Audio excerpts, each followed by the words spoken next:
I'm now going to do a flash run for the crowd. Here we go. No. Hard on the brakes.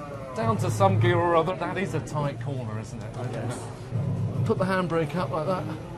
That's what we call a donut. Oh, I just so nearly did that. I'm in reverse, I think. Well, sometimes I hate my job. I'm now having to drive a Ferrari simulator. This is basically a proper F1 chassis. I've got the pedals exactly like Alonso would have the pedals. I've got the steering wheel exactly like Alonso would have his steering wheel. He's got one of these in his garden shed. This is where he does his practicing. Now, Anton here designs cars for you. You've done McLaren, you've done Red Bull, and now you're back at Ferrari. Yes. And you've designed this as well. Okay, I'm going to try and drive. Okay. While you give us your expertise on how it works and how vital these are. Because the drivers rely on this system now, don't they? Absolutely. So how long would Alonso spend? I'm into first now. Okay. Yeah, so Fernando would spend hours and hours training, so he would do race simulations of the races that he's going to, and he would be doing procedural training, familiarizing himself with the racetrack.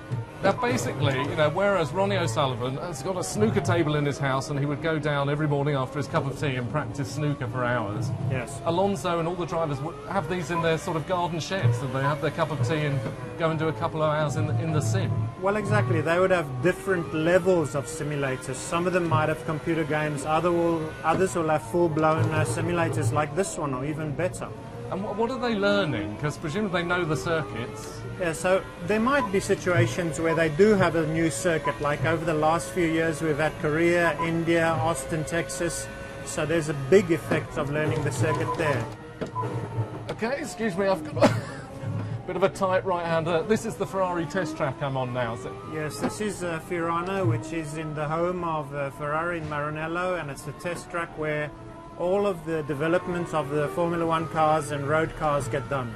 Now, what amazed me is that you can basically program this to teach Alonso how to have better reactions and all kinds of different things. You can program it as well to test fuel, to test oil. I mean, it does everything, doesn't it? That's right. I mean, I think the beauty of simulators in general is that we can control all the variables.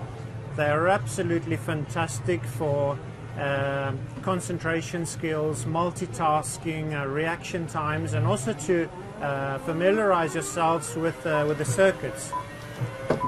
And I've just ploughed through a load of daffodils, Yes. and I can feel it bouncing around as well. So talk me through this steering wheel. This would be like an F1 steering wheel. This is Alonso's steering wheel. So this is the actual Ferrari steering wheel. It has all the functionality, buttons, rotary switches that the real steering would have. What's this big dial in the middle with lots of letters on it? Right, so this, all of the functionality of the steering wheel is there to assist the driver during the course of the race.